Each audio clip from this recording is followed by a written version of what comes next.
is a country that obliged education as a first-tier priority. It can be proved that whereas the Malaysian Ministry of Education MOE receives the largest allocation involving 50.4 billion ringgit, which covers 15.6% of the total government under the 2021 budget. In school, there will be divisions of students by age. Malaysia has a prestigious educational system, whereas every student needs to experience a few public examinations, such as UPSR for primary school graduates, PT3 for lower secondary students, and SPM for high school graduates. In this assessment, we will be explaining in details regarding the examination evolution in school, specifically the Form 3 examination in Malaysia, called Peperiksaan Menengah Rendah PMR and Pentaksiran Tingkatan 3 PT3. What is PMR? PMR is a public examination taken by all Form 3 students in both government and private schools throughout the country from 1957 to 2013.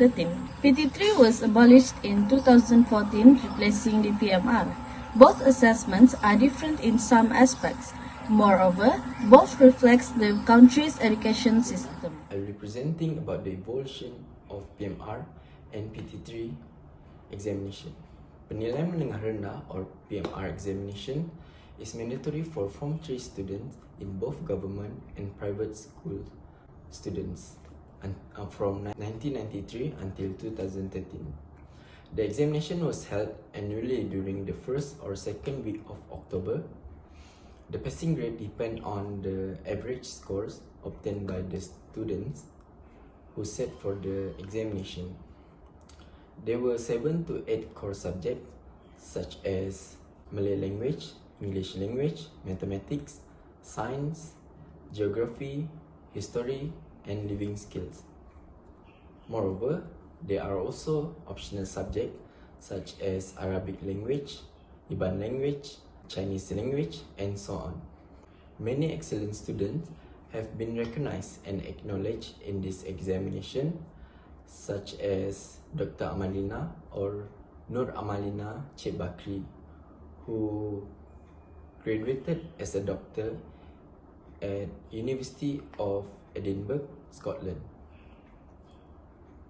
In 2014, PMR was abolished by the Ministry of Education and changed it to Pentaksiran Berasaskan Sekolah Menengah Rendah or PBSMR.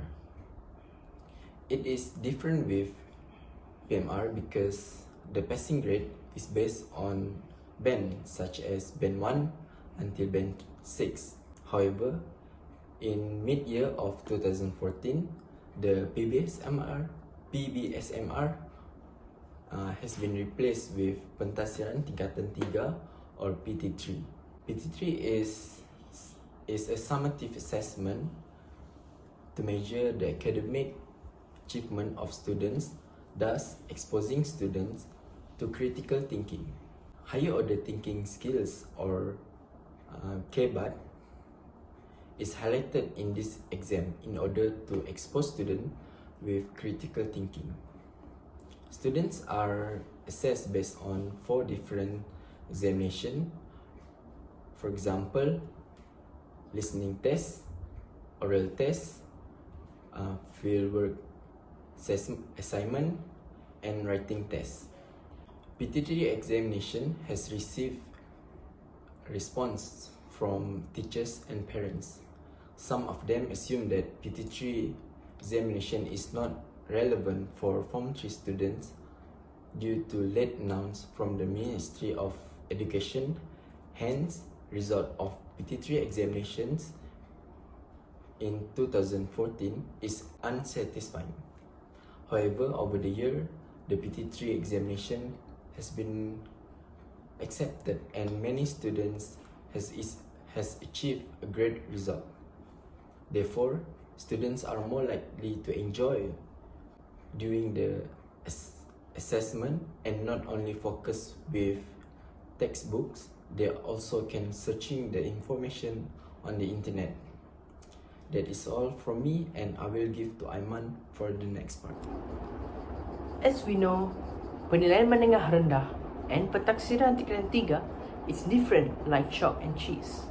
Unlike their former counterpart, instead of having centralized examination, the students who took PD3 are obligated to do written and oral tests, as well as various projects and field studies. One of our respondents differentiate PMR and PD3 by saying that PMR is like a normal teaching and learning process where students only manage to gain the knowledge of the subject, while for PD3, the student receive the educational value and they can apply the knowledge and values into their daily life. John F. Kennedy, the 35th President of the United States of America, once said, "Effort and courage is not enough without purpose and direction." So do PMR and PD3, both established with clear objective to uphold our educational system. PMR are implemented to assess student accomplishment to their lower secondary years of schooling. Based on the results and individual interests, students will be streamed into science, arts, or vocational streams for their following 2 final upper secondary years of schooling. Based on our findings via Google survey, few of the respondents postulated that PD3 are established to abolish centralized examination to revolutionize the educational system, so that the new assessment may bring forth a student that are confident with their own potential and possess the power of high order thinking skill, and of course to build a student that are strong and balanced between academical and co-curricular activities. PMR bred a lot of successful students, but it needs to be abolished in order to establish the more revolutionized PD3. Based on our respondents, all of them favor more into PD3 instead of PMR because they want to enhance the educational system to make it synchronized with other developed countries that are implementing 21st century learning. Datuk Dr. Hayat Muhammad Yusof said that PD3 result will be partnered with school-based assessment, SBA, which is a psychometric and sports evaluation to evaluate which branch the students will incline to. For your information, SBA is a world-renowned educational system where it has been implemented with formidable and convincing triumph. For our country, the Malaysian counterpart of SBA is known as PBS.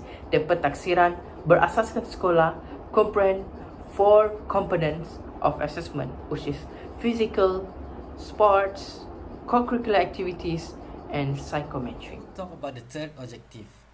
PT3 was introduced in 2014. It has replaced the examination that has long been conducted in Malaysia, that is penilaian menengah rendah, or as we know as PMR.